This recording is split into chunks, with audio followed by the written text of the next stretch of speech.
কেমন কি আল্লাহ নবী বললেন আল্লাহর জন্য যা হওয়ার কথা ছিল ওইটা আল্লাহর দেওয়া হুকুমেই করো, কিন্তু আল্লাহর জন্য না করাই লোক দেখানোর জন্য করো। অন্য সময় রুকু সিজদা টপা টপ মারে, এখন দেখছেন মসজিদে আসছে আরো দুই তিনজন দেখতেছে, এখন রুকুতে অনেক সময় নেয়, সিজদায় অনেক সময় নেয়, ওইটা আল্লাহকে দেখায় নয় পাবলিক রে দেখানোর জন্য।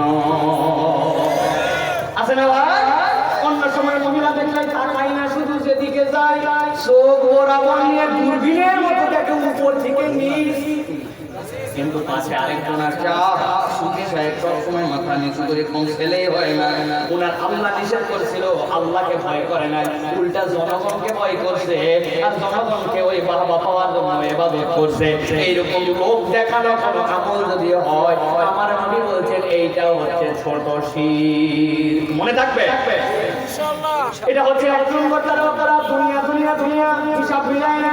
আপনি এলেন শিখেন, আপনি জ্ঞান শিখেন, এসএসসিতে ভালো রেজাল্ট চান কেন?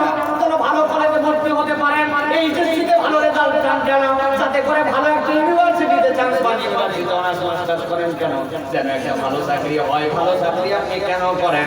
ওই ভালো চাকরি এই জন্য করে যাতে করে দুনিয়াতে ভালো বেতন পায়। ভালো বেতন কেন চান? দুনিয়ায় একটা ভালো বাড়ি হবে, একটা অবস্থান হবে, দুনিয়ায় একটা আমার সুরত হবে। তার মানে আপনার গোড়ায় গন্ডগোল আছে, গোড়া থেকে আপনি উপর পর্যন্ত দুনিয়া দুনিয়া করে গেছেন। মুসলমানের টার্গেট কিন্তু এইটা হতে পারে না। তাহলে নিয়ত বিশুদ্ধ করে কি জন্য করবেন আপনি? আপনার প্রথম টার্গেট হবে আল্লাহর দেওয়া বিধান, আল্লাহর দেওয়া হুকুম, কোরআন সুন্নাহ অনুযায়ী আগে যেন বুঝতে পারি, আল্লাহর দেওয়া দুনিয়ার থেকে হালাল রিজিক যেন তলব করতে পারি, কারণ মুখাপেক্ষী না হয়ে আল্লাহর দিকে মুখাপেক্ষী হয়ে চলতে পারি। আল্লাহর জমিনে আল্লাহর দিন নিয়ে আল্লাহর পক্ষে একজন কর্মী হিসাবে যেন চলতে পারি। এই এলেম শিখি, এই জন্য জ্ঞান অর্জন করি। এইটা যদি আপনি করতে শুরু করেন, আপনার রেজাল্ট যাই হোক না কেন, আপনার এলেম অর্জনটাও আল্লাহর কাছে ইবাদত হিসাবে গণ্য হবে। ঠিক না? তাহলে এক নম্বর তাদের কাছে দুনিয়াদার, আর দুই নম্বর আল্লাহ রাব্বুল আলামিন বলছেন তাদের আরেকটা গুণ হচ্ছে ওয়ায়াদারুনা ওয়ারাহুম ইয়াওমান সাকিলা। ওই মানুষগুলোর দ্বিতীয় দোষ হচ্ছে পরকালের সেই মহাজিন্দেগীর ব্যাপারে একবারে বেখবর। গুণেই না, পরকাল নামে কিছু আছে তার চাল চলন আচার আচরণে কোনো ফিলিংসই নাই। কারণ পরকালের কথা বেশি বেশি করে বললে বলে রাখো তো ভাই, এগুলো পরে হবে। আছে না ভাই? আছে। খালি ঝামেলা করো ভাই, নামাজে যাচ্ছি তো ভাই, পাওয়ার ফেলেটা শেষ হোক। পাওয়ার ফেলে আমার তো 13 বার বাকি আছে, পাওয়ার ফেলে কি রে? ওই হুজুর আর 9টা বল আছে, সব ফিল্ডার ভিতরে এখন খালি সাকিব আল হাসান বাংলাদেশের যার উপর দিয়ে তুলে এমনই উপরে তুলছে, আবার ওগুলো পার হয় না ভিতরে একটু আমার কি খেলাটাই না খেলতেছে না ভাই। ওই পাওয়ার ফেলে নিয়ে আপনি ব্যস্ত আছেন, তার 5 পয়সা ভ্যালু নাই, আপনার তালির ভ্যালু নাই, আপনার টিভি আপনার, কারেন্ট আপনার, বিদ্যুৎ আপনার, এমপি আপনার, সুখ আপনার, টাকা পয়সা খালি ওরা যে হাইরে গেছে এতগুলো ম্যাচ, মনে করছেন খুব লস? খবর রাখেন, একটা টি20 খেললে কত ডলার পায়? বাংলাদেশের প্লেয়াররা আরুক কি জিতুক প্রায় $1500 প্রতি ম্যাচ পায়। জামা কাপড় পোশাক আশাক থাকা মাসের বেতন বা খেললেই আরুক কি জিতুক $1500। আপনি পুরো 1.5 মাসে $1500 চোখে দেখাই নাই জীবনে, আর ওই এক ম্যাচে কামাই করতেছে। আপনি পাওয়ার প্লে নিয়ে ব্যস্ত আছেন। বুঝো আল্লাহ রাব্বুল আলামিনের কথা বুঝো। আল্লাহ বলছেন ওয়ায়াদারুনা ওয়ারাহুম ইয়াওমান সাকিলা। পরকালে যে নামাজের হিসাব দেওয়া লাগবে, তুই পাওয়ার প্লের নাম দিয়ে, ব্যবসার নাম দিয়ে, নামাজ দিয়ে তুই ওইটার বাদ দিলি। আল্লাহ বলছেন এই দুইটা গুণওয়ালা খালি দুনিয়াদার, আর যারা পরকালের কথা বলে না এদের সাথে মুসলমান দোস্তি রাখবে না, সম্পর্ক রাখবে না। যদি রাখে তাহলে জুলুমে পতিত হওয়ার সম্ভাবনা আছে। ঠিক কি না? আল্লাহ রাব্বুল আলামিন এরপরে বলছেন, খেয়াল করেন, এক নম্বর চিত্র এটা জালেমদের জন্য কিয়ামতে ওঠার। 2 নম্বরে কারা উঠবে? আল্লাহ রাব্বুল আলামিন বলছেন 2 নম্বরে আল্লাহ রাব্বুল আলামিন আরেকটা শ্রেণীকে কিয়ামতের দিন আল্লাহর সামনে উত্তোলিত করবেন।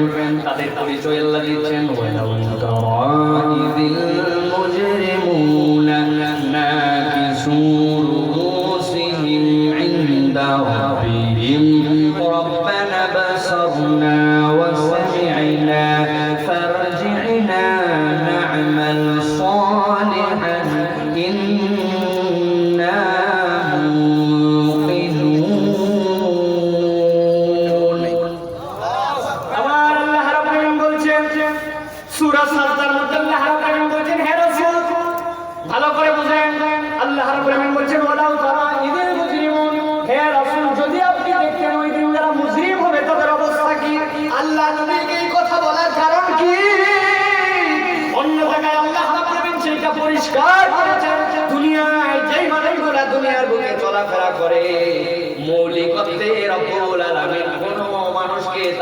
মৌলিক নিয়ামত দিতে কখনো পার্থক্য করেন না। কথাটার মানে বুঝেন নাই? এখানে এমন মুসলমান আছে সেই মুসলমান ফজরের নামাজে সবার আগে হাজির হয়, আছে কিনা ভাই? আবার এমন মুসলমান আছে সেই মুসলমান জুম্মার দিনে কতকামাতির সালাত শোনার পরে এমন শিশুর কাটা দৌড় লাগায়, এক জুতা বাইরে আরেক জুতা মসজিদের ভিতরে, আছে কিনা? তাহলে দুই শ্রেণীর মুসলমান এখানে আছে, জুম্মাও পায় কি পায় না, একজনও ফজর ছাড়ে না, দুইজনই জমি লাগাইছে পাশাপাশি, দুইজনের জমি। যিনি পাঞ্জেগানা মুসল্লি আল্লাহর খাস বান্দা, উনার জমিতে গিরি ধান বিঘা প্রতি 20 মণ, আর যেইটা খালি জুম্মা পড়ে উনার ধান বিঘা প্রতি 5 মণ। তাই আপনাদের এলাকায় অনেক হিন্দু ভাইরা আছে, দুইজনই আপনারা আখ লাগাইছেন, আখ কুশাল লাগাইছেন। মুসলমানের জমিতে আখ মিষ্টির মিষ্টি, আর হিন্দুর জমির আখ হচ্ছে তিতার তিতা। আল্লাহ বলছেন মৌলিক এইগুলা নিয়ে আমাকে বান্দা আমি পার্থক্য করি নাই। মানুষ দুই দিক দিয়া খায়, কয় দিক?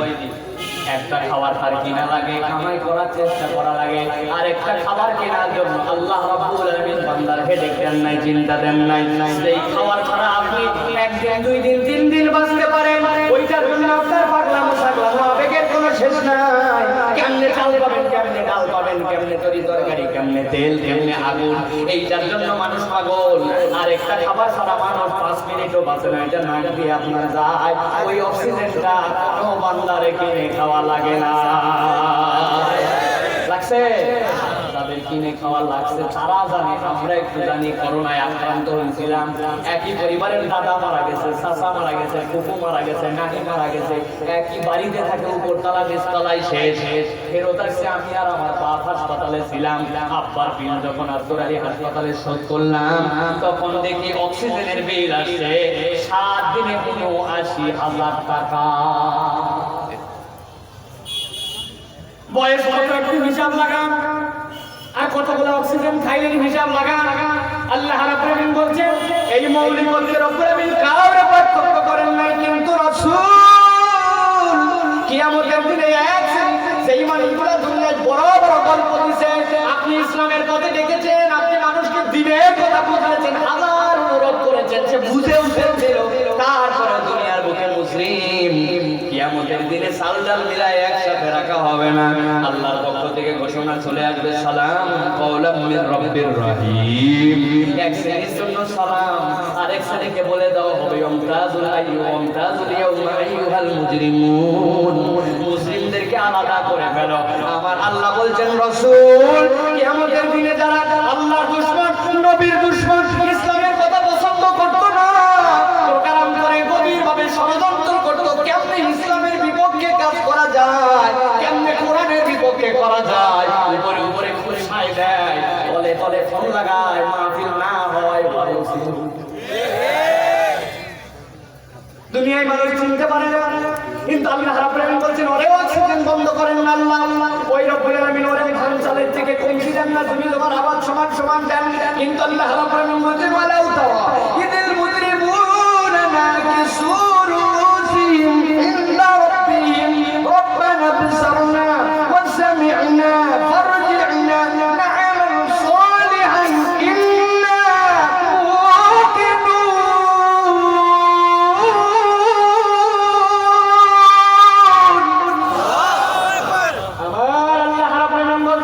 কিয়ামতের দিনে এই শ্রেণীর লোকদেরকে ভিন্নভাবে উঠানো হবে। রাসূল আপনি দেখতে পাবেন না কিছু রুসিহিম, দুনিয়ার মুখে মাথা উঁচু করছিল, আল্লাহ ওই দিন কাল্লার এই জয়েন্টটা ভেঙে দিবেন। যাওয়ার পরে এই কাল্লাটা স্বাধীন করতে পারবে না, টপ করে ভেঙে এই কাল্লাটা সামনের দিকে পড়ে যাবে। নাউজুবিল্লাহ। মানুষ দেখবে ঘিরে, এই তো সুস্থ স্বাভাবিক মানুষ ছিল, এর কাল্লা তো গেডি তো ভাঙা ছিল না, এক সিনের উপর দিকে হাত করাইছেন, আর এখানে কাল্লা মুসকায়া রব্বুল আলামিন এইটাকে অকেজ করে মাথাটা নিচু করাই দিবেন। ইনদা রাব্বিহিম, আল্লাহর সামনে ওরা মাথা নিচু করে থাকবে।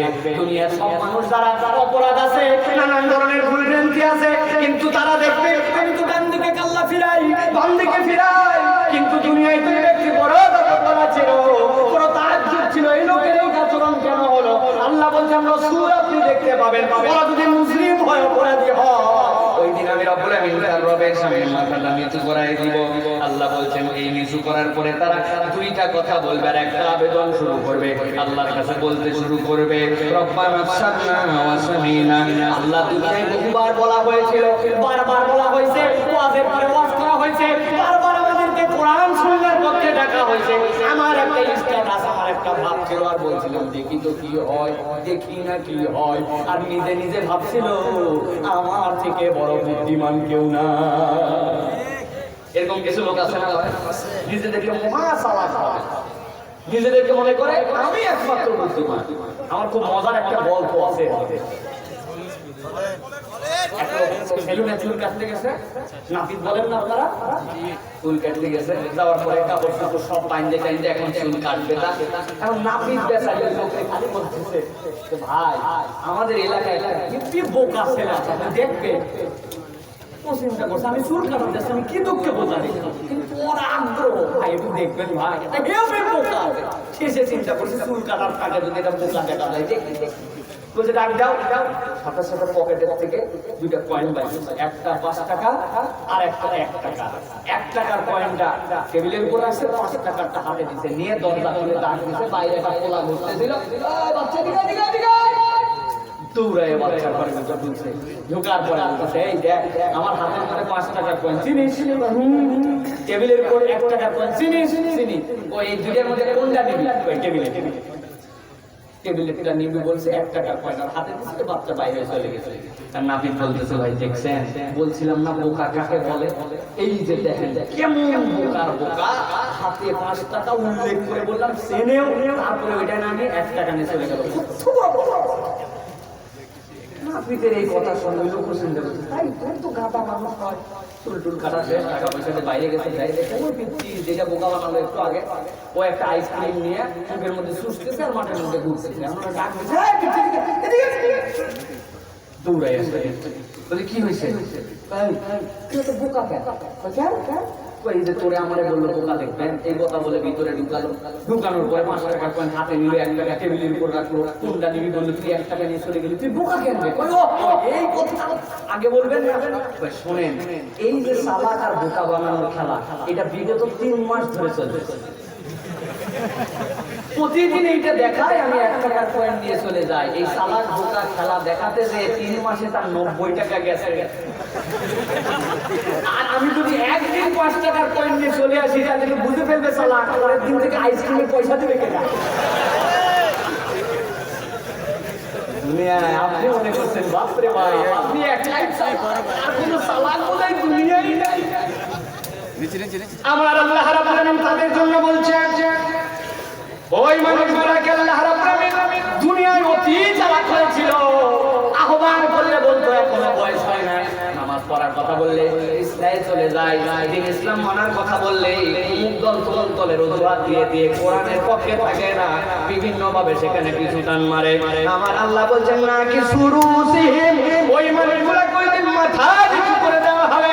আল্লাহ রাব্বুল আলামিন বলেছেন ইন্না রাব্বিহিম, আর তারা আল্লাহর কাছে বলতে শুরু করবে রব্বানা বসরনা ওয়া সামি'না। আয় রব্বুল আলামিন এতদিন শুনেছিলাম থিওরিগুলো কেমন, আজকে দেখতে পাচ্ছি তোমার আযাব কেমন। চোখ দিয়ে দেখে ফেলছি, কান দিয়ে শুনে ফেলছি আল্লাহর কাছে। এরপরে তারা সবাই মিলে একটা আবেদন দিতে শুরু করবে। আল্লাহর কাছে বলবে ফারজি'না, আয় রব্বুল আলামিন তোমার কাছে একটা আবেদন, আমাদেরকে একটুখানি দুনিয়ায় ফেরত পাঠাইয়া দাও। আমার আল্লাহ বলবেন যাও যাও যাও। তাই তো না? কবর থেকে আপনাদের বাপ দাদারা ফেরত আসবে তো কেউ কেউ আসেনি? প্রিয় মুসলমান ভালো করে বুঝেন, ওই মানুষগুলো আল্লাহর কাছে বলতে শুরু করবে ফারজি'না, আমাদেরকে ফেরত পাঠাও। কেন ফেরত যেতে চাই এখানেই মূল কথা লুকায়িত আছে। এই ছেলের মানুষের অপরাধ কি ছিল, যেই কারণে গেট ভেঙে দেওয়া হলো, যেই কারণে তারা চিৎকার করে বলতে শুরু করে আল্লাহর কাছে আল্লাহ আজকে আযাব দিতে ফেলছি, আল্লাহ আমাদেরকে দুনিয়ায় পাঠাও। আল্লাহ জিজ্ঞাসা করবেন বেটা দুনিয়ায় যে এতদিন ছিলি কেন আবার দুনিয়ায় যাবে? আল্লাহর কাছে যাওয়ার পরে ওই সময় তারা বলবে আল্লাহ দুনিয়ায় যেতে চাই না, আমার সালেহা 1 নম্বরে একটু ভালো কাজ করব, আর 2 নম্বরে ইন্না মুকিনুন। আগেরবার পাক্কা ইমানদার হতে পারি না, এবার মজবুত ইমানদার আর বাম্পার বাম্পার ইবাদত করে আসব। আমার আল্লাহ বলবেন আল আন, এখন ওই দিন যাওয়ার পরে টের পাওয়া যাবে যে এই দিন দিন নয়, আরো দিন আছে। এই জন্য প্রিয় মুসলমান, এই দ্বিতীয় আয়াত থেকে আমাদেরকে মজবুত করে নিতে হবে দুইটা জিনিস। দুনিয়ায় আমাদের যতক্ষণ বাঁচবো, দুনিয়ার জিন্দেগিতে আমলে সালেহ করার জন্য চেষ্টা করতে হবে। আমলে সালেহ সারা জিন্দেগি চলতে পারে না। আমাদের মুসলমানদের দ্বিতীয় একটা ভুল, যারা নামাজ পড়ি, যারা রোজা রাখি, হজ করে ফেলছি, চিন্তা করি আমার থেকে ভালো আমলে সালেহ করনেওয়ালা কে আছে। কোরআন সুন্নাহর দৃষ্টিভঙ্গিতে নামাজ, রোজা, হজ, যাকাত একটাও আমলে সালেহ নয়। বলে কি হুজুর মাই খাবেন নাকি হুজুর, আপনি নামাজ, রোজা, হজ, যাকাত আমলে সালেহ নাই? মাথা খারাপ নাকি আপনার? ভালো করে একটু বুঝে নেন, মাথা খারাপ না মাথা ঠিক একটু বুঝে নেন। আমার নবী বলছেন, কি বলছেন জানেন? বুনিয়াল ইসলাম আলা খামসিন, ইসলামের ভিত্তিটা হচ্ছে পাঁচটা মৌলিকত্বের উপরে। আপনার এই মাদ্রাসার মধ্যে কতগুলো ছাত্র আছে? ছাত্ররা প্রথম সাময়িক পরীক্ষা দেয়, দ্বিতীয় সাময়িক পরীক্ষা দেয়। এই মাদ্রাসার মধ্যে নাম ঠিকায় রাখতে হইলে কি করতে হয়? ক্লাসে আসতে হয়, ভর্তি হতে হয়, পরীক্ষা দিতে হয়, পাস করতে হয়। এইগুলা যদি আপনার না থাকে, আপনি মাদ্রাসার বারান্দার মধ্যে আর এই দাঁড়িয়ে মধ্যে যতই খেলেন না কেন, আপনি এই মাদ্রাসার ছাত্র নন, ঠিক কি না? এখন আপনার নাম যদি স্কুলের মধ্যে টিকায় রাখতে হন, ইসলাম যদি সেই স্কুল হয়, আমার নবী বলছেন তার মৌলিক পাঁচটা ভিত্তি আছে। তুমি যদি ইমানের স্বীকৃতি দাও, তুমি যদি নামাজ পড়ো, তুমি যদি রোজা রাখো, হজ ফরজে করে ফেলো, যাকাত আদায় করে দাও, এই পাঁচটা কাজ যদি তুমি করো, স্কুলে তোমার নাম আছে। নচেত ইসলামের স্কুলেই তোমার নাম নাই। যেই কাজ না করলে নাম থাকে না, ওই কাজ আবার ভালো কেমন করে হয়? ওই কাজ তো মৌলিক কাজ, ভালো কাজ, ঠিক আছে, কিন্তু ওইটা করা ছাড়া আমার উপায় নাই, ঠিক কি না? এক লোক আজকে আমাদের মুরব্বির কাছে, চাচা একটু গোল্লা খান, পাবনা সুইটসের গোল্লা একটা খান চাচা, কি জন্য গোল্লা খাওয়াচ্ছিস? আমার ছেলে 33 পাইছে। 33 পাইছে বলার কি আছে? তুইও বেতন, তোর বেটা হবে, কোন রকম কাইটে গেছে, তুই চুপ করে থাক। তুই আবার 33 পাই গোল্লা খাওয়াচ্ছিস, বলবেন কি না? যেই মানুষটা আপনি বলদ বলেন, হিসাব করে দেখেন ওরকম বলদ আমি আপনি হয়ে আছি, নিজেরটা তো দেখতে পাই না। আপনি নামাজ পড়ছেন মনে করছেন ভালো কাজ হয়ে গেছে, আরে না, এটা তো পাস মার্ক, এটা না হলে তো ইসলামেই থাকেন না। আপনি কি রাগ করতেছেন? এখন একটু বিচার করে দেখেন কাদের নামে স্কুলে টিকে আছে, আর কারা কারা বলদ হয়ে দুনিয়ার বুকে ভিআইপি হয়ে ঘুরি। আজান হয় মসজিদে যায় না, মসজিদের পাশ থেকে বরং অন্যদিকে চলে যায়। আবার নামাজ পড়ার কথা বললে কাপড় ঠিক নেই, কাপড় ঠিক নেই। আবার মুসলমান, প্রিয় মুসলমান, তাহলে ভালো কাজ কি? এইগুলা সব আপনাকে করতে হবে। সাথে সাথে দুনিয়ার জন্য কাজ করতে হবে, মানুষের জন্য কাজ করতে হবে। দুনিয়াতে আল্লাহ রাব্বুল আলামিন এই উম্মতকে শ্রেষ্ঠত্ব দিয়েছেন একটাই কারণে। আল্লাহ বলছেন কুনতুম খায়রা উম্মাহ উখরিজাত লিন-নাস, তোমাকে মানুষের কল্যাণের জন্য সৃষ্টি করা হয়েছে। এই ব্রিজ দিয়ে আমার গাড়ি পার হয় না, আপনি চিন্তা করছেন 10টা যুবক এখানে ছিল না, এত বড় মাহফিল হাজার হাজার লোক আসবে, হাজার হাজার লোক যাবে, আর ওই ইঞ্জিনিয়ার করে নাই তাই কি, ওই কন্ট্রাক্টর করে নাই তাই কি, 10টা যুবক এক হয়তো কোদাল মেরে জায়গাটা একটু ঠিক করে দেয়। এইটা ছিল আপনার আমলে সালেহ, এইটা আপনার চেতনাই নাই। আপনি মনে করছেন এইটা তো কন্ট্রাক্টরের কাজ, এই ভূগোল বুদ্ধি নিয়ে চললে আপনি ভালো কাজের সংজ্ঞা খুঁজে পাবেন না। ভালো কাজ খুঁজে দেখেন কি আছে, এলাকায় কোন মানুষ বিপদে আছে, এলাকার কোন মানুষটা অসহায়, এলাকায় কোন মানুষটা বিপদগ্রস্ত হয়ে জেনা শোধ করতে পারছে না, খবর নেন, কল্যাণমুখী কাজ করেন। রাস্তাগুলো মসজিদ থেকে শুরু করে মাথা পর্যন্ত একদিন ছাড় দেওয়ান, মসজিদে খাদেম আর মুয়াজ্জিন নিয়োগ দিয়ে রেখে দিতেন। মনে করছেন সব কাজ ওদের, কেন আপনি 10 জন যুবক মিলে একদিনে যেতে পারেন না? তোমার আগে কতই তো ঘোরেন, কত আড্ডা মারেন, কত গেরাম খেলেন, কত কিছু করেন। তাই তো আজকে মসজিদের ওযুখানাটা সাফ করে দিব, নিজেদের টাকায় হুইল কিনবো, ছাটা নিব, মসজিদ ধুয়ে চকচকা করবো, জানলাগুলা ময়লা ধুলায় হাত দেওয়া যায় না, শুধু হ্যান্ডেল খোলার ওই ধুলা মুক্ত, ফ্যানগুলা কালো হয়ে গেছে। আপনার কোনো এরকম সচেতনতা নাই। আপনি যদি এরকম মানুষ মানুষ না হন, আমলে সলে আপনি বোঝেন নাই, এইটা জনকল্যাণের সাথে জড়িত আমলে সলে। আরেকটা হচ্ছে ফরজ নামাজের অতিরিক্ত আল্লাহর কাছে আপনি আল্লাহকে রাজি খুশি করার জন্য আপনি নফল করেন, তাহাজ্জুদ করেন, নফল রোজা রাখেন, সোমবার বৃহস্পতিবারের রোজা রাখেন, চাঁদের রোজা রাখেন, তাহাজ্জুদ করেন, ইশরাক করেন। দুনিয়াতে একটা মানুষ আপনার কাছে হাত পাতে, আপনার পকেটে টাকা থাক বা না থাক, আপনি কোনো মানুষকে ফিরাইয়া দেন না। এর নাম আমলে সলে। বলেন হুজুর আমার পকেটে টাকা নাই, তারপরেও কেমনে ফিরাবো খালি হাতে? না, আপনি বলবেন ভাই টাকা চাইছিলেই আমি দিতে পারলাম না, আমার কাছে নাই রে ভাই, কিন্তু দোয়া করি তোর যে অভাবের জনগণ আমার থেকে ভালো এমন একটা মানুষের কাছে যাবি, আল্লাহ তাআলা তোর অভাব মিটায় দেয়। আপনি যদি এই মুখের কথাটুকু বলে দেন, এইটাও আল্লাহর কাছে একটা আমলে সলে হয়ে যাবে। এই আমলে সলে করার জন্য ওই ব্যক্তিরা দুনিয়ায় আসতে যাবে, আমার আল্লাহ বলছেন এইটার আর কোনো সুযোগ নাই। ভালো করে বলতে